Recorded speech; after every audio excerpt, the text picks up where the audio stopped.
Riesgo de liquidez. Resolución de Junta Monetaria JM 117/2009 y su modificación contenida en la resolución JM 34/2020. Oficio circular de la Superintendencia de Bancos 5739/2009. Buenas tardes, nosotros somos el grupo número 4 conformado por Carlos Daniel Martínez Rodríguez, José Guillermo Méndez Robles, Evelyn Xiomara Yat López y Juan Rodrigo Rafael Rivas. Riesgo de liquidez se refiere a la posibilidad de que una institución financiera no pueda cumplir con sus obligaciones de corto plazo, como pagos o depositantes o bien acreedores, debido a la falta de activos líquidos como efectivo o instrumentos de alta convertibilidad o la imposibilidad de acceder a fuentes de financiamiento con el momento oportuno y un costo razonable. La importancia del riesgo de liquidez es la adecuada gestión en el riesgo de liquidez fundamental para que un sistema financiero funcione de forma correcta, ya que una entidad con problemas de liquidez puede enfrentarse a dificultades operativas graves, inclusive si es solvente. Desde llegar al punto de vista contable, una crisis de liquidez puede provocar pérdidas de la confianza por parte del cliente o por parte de los inversionistas, corridas bancarias o un caos extremo que puede llevarlo a una quiebra. A este tipo de riesgos puede tener un efecto de contagio en otras instituciones financieras, generando desequilibrios a nivel sistemático. La Superintendencia de Bancos de Guatemala es el ente responsable de regular, supervisar el riesgo de liquidez de las instituciones financieras. Esta supervisión se enmarca principalmente en la Ley de Bancos y Grupos Financieros y en las normas prudenciales emitidas por la Junta Monetaria a propuesta de la CIF. Las entidades están obligadas a mantener niveles adecuados de liquidez, implementar políticas internas de gestión de liquidez y contar con los planes de contingencia ante cualquier situación de estrés financiero. Además, deben de reportar periódicamente indicadores claves, los cuales son monitoreados por la CIF. La supervisión se basa en un enfoque de riesgos alineado con estándares internacionales de como los comités de Basilea. Esto incluye la relación de evaluación periódica, inspecciones y pruebas de estrés, que nos permiten poder anticiparnos ante posibles vulnerabilidades y tomar medidas correctivas a tiempo.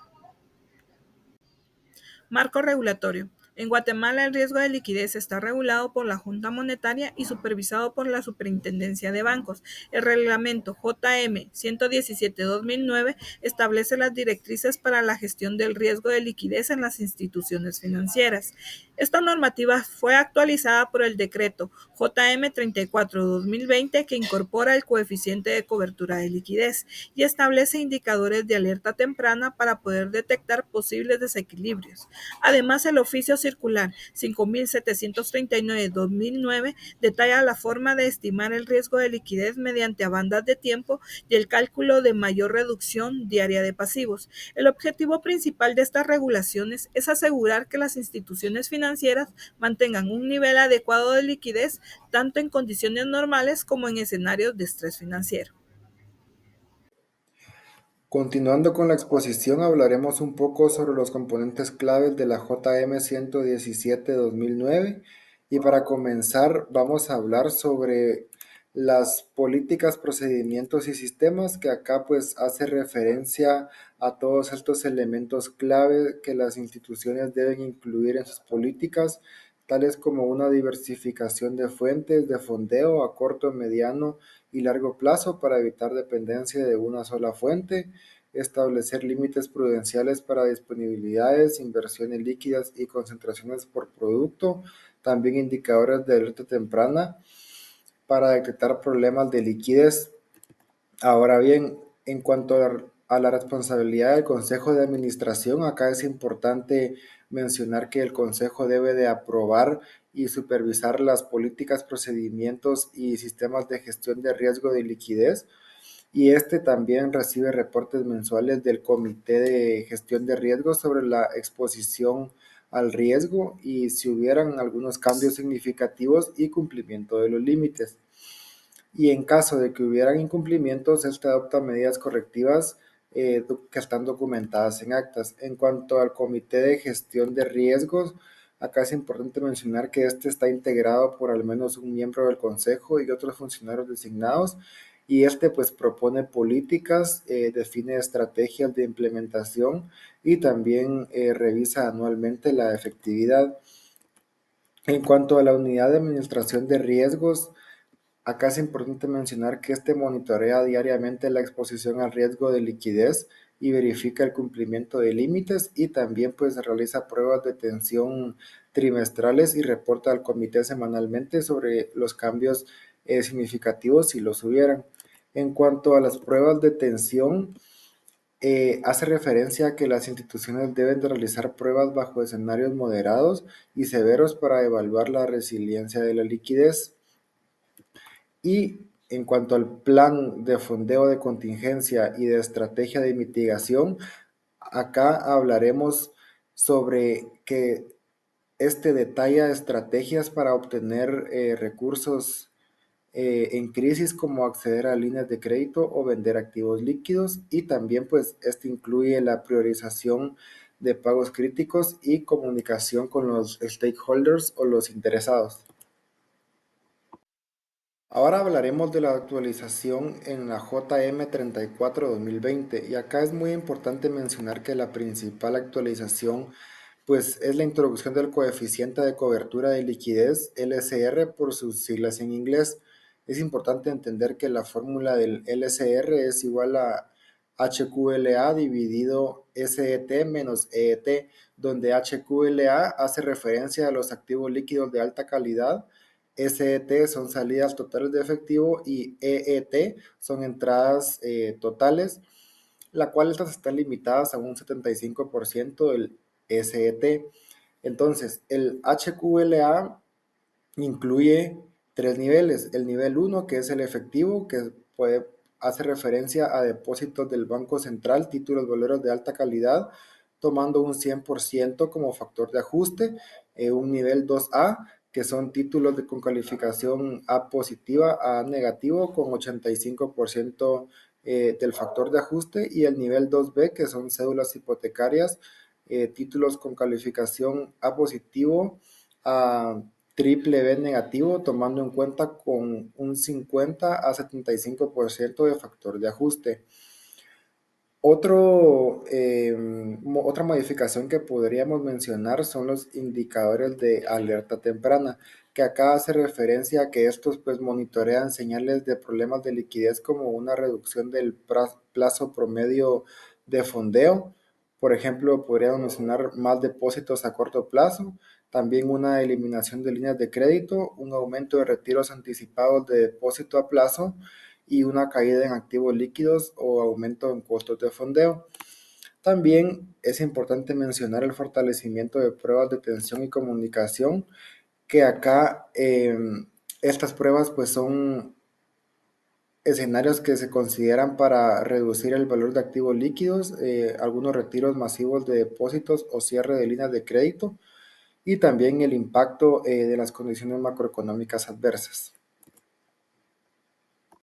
Ahora hablaremos del oficio circular número 5739-2009, bandas de tiempo, y para esto es importante mencionar que las bandas de tiempo hacen referencia a los saldos de cuentas del balance en moneda nacional y extranjera, que las cuales se clasifican en 8 bandas según plazos de vencimiento o disponibilidad, que va desde la banda 1 de 1 a 7 días, banda 2 de 8 a 15 días, banda 3 de 16 a 30 días, banda 4 de 31 a 60 días, banda 5 61 a 90 días, banda 6 91 a 180 días, banda 7 181 a 365 días, y la banda 8 son mayores a 365 días. El propósito pues es organizar flujos de efectivo para poder evaluar la capacidad de la institución para cumplir obligaciones a corto, mediano y largo plazo. Muchas gracias. En esta diapositiva hablaremos sobre los máximos retiros o desinversiones probables MRDP, una herramienta clave para medir la liquidez a corto plazo de los depósitos sin vencimiento fijo, como los depósitos a la vista o de ahorro. El MRDP se utiliza para estimar las salidas de dinero probables en un periodo de tiempo específico. Para simplificarlo, tenemos tres fórmulas principales. Entre ellas está el MRDP1, que mide los retiros durante los primeros 7 días.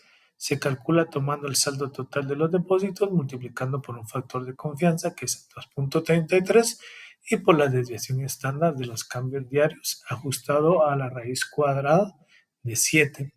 En el MRDP2 se aplicará para los periodos entre 8 a 15 días y se calcula de manera similar, pero ajustado por los primeros 7 días de retiro.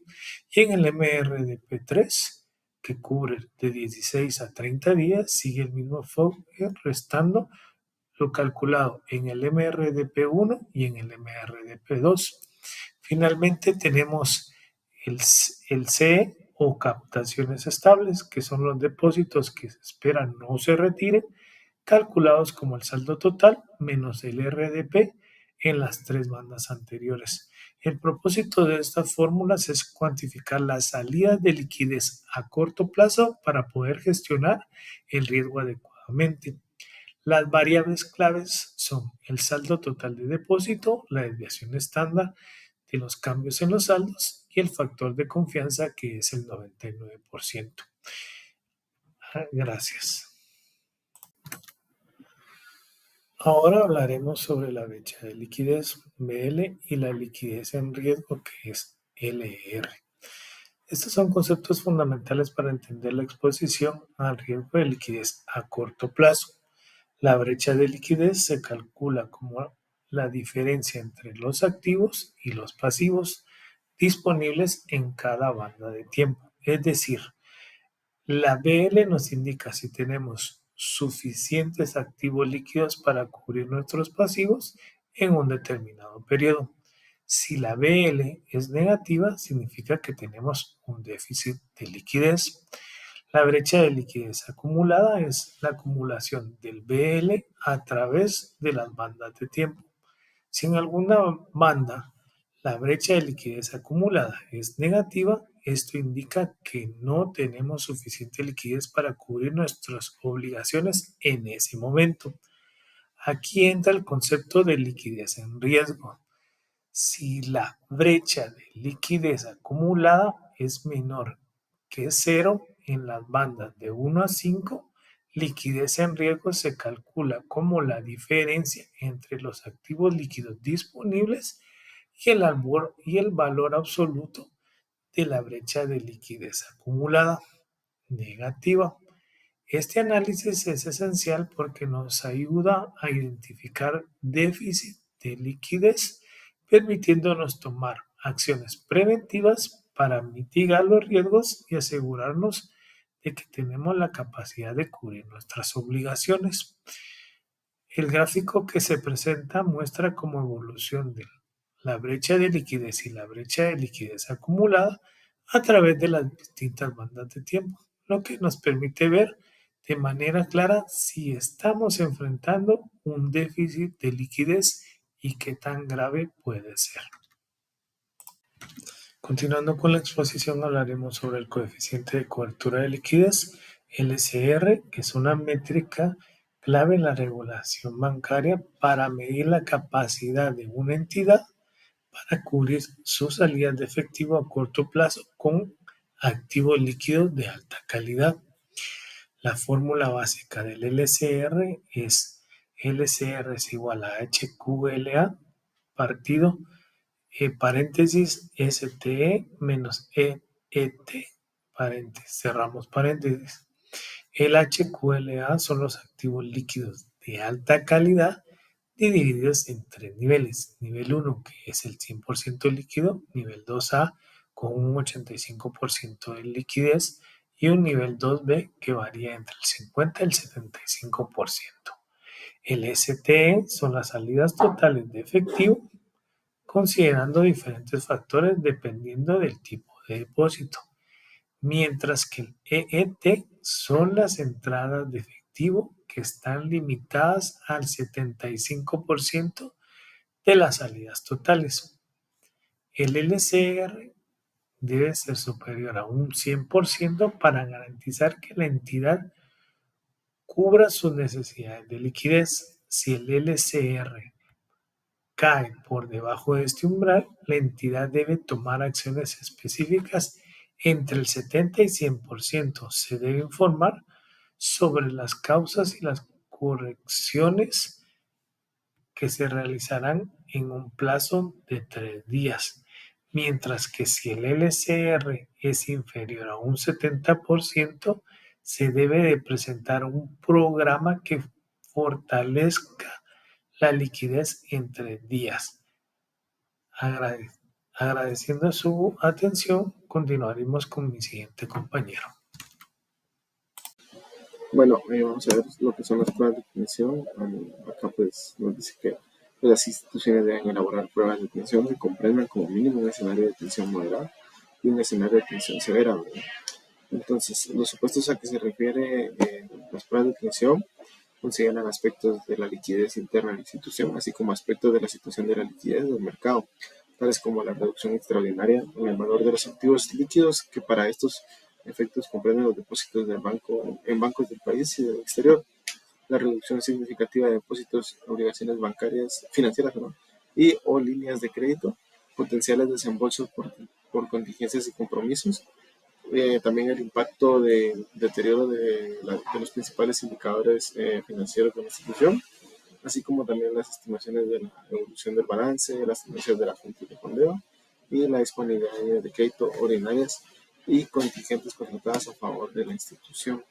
Vamos a ver lo que son el plan de fondeo de contingencias y estrategias de mitigación. En este pues nos dice que todas las entidades deben contar con un plan de contingencia para riesgo de liquidez orientado a enfrentar eventos de crisis que puedan afectar su estabilidad. Entre los elementos claves del plan de contingencia están las estrategias para crisis, definir acciones específicas ante diferentes niveles de liquidez, establecer procedimientos para activar el plan, incluyendo responsables y cronogramas. Adicional están pues las fuentes alternas de fondeo, que se nos dice que está la línea de emergencia del Banco Central, ventas de activos líquidos sin pérdida significativa de valor, acuerdos de recompra con contrapartes previamente identificadas, créditos interbancarios. Luego tenemos la priorización de pagos, en esta está la clasificación de obligaciones según su criticidad, alta prioridad, retiro de clientes pagos regulatorios, está la media prioridad, obligaciones interbancarias, y la baja prioridad, inversiones a largo plazo o pagos no urgentes. Los protocolos de comunicación, estos está la comunicación interna, que es el flujo de información entre áreas claves, y la comunicación externa, el contacto inmediato en la superintendencia de bancos, y la comunicación a inversionistas y clientes. Con las conclusiones, pues tenemos que el riesgo de liquidez representa uno de los desafíos más críticos para la estabilidad del sistema financiero, ya que una gestión inadecuada puede desencadenar crisis. La normativa matemática, particularmente la resolución de la Junta Monetaria 117 y su actualización, establece un marco regulatorio sólido que permite a las entidades supervisadas identificar, medir y controlar y mitigar dicho riesgo de manera efectiva. En cuanto al oficio 5739-2009, complementa esta regulación al introducir herramientas claves como la matriz de riesgo de disponibilidad de pagos, MRDP, y el uso de bandas de tiempo que permiten una planificación y visualización del flujo de efectivo en dichos horizontes temporales. Asimismo, el uso de métricas fundamentales como el coeficiente de cobertura o liquidez, pues la brecha de liquidez del MRDP, y la realización periódica de pruebas de tensión aseguran que las instituciones cuenten con la resiliencia necesaria para enfrentar eventos adversos y mantener la confianza del público y del sistema financiero en conjunto.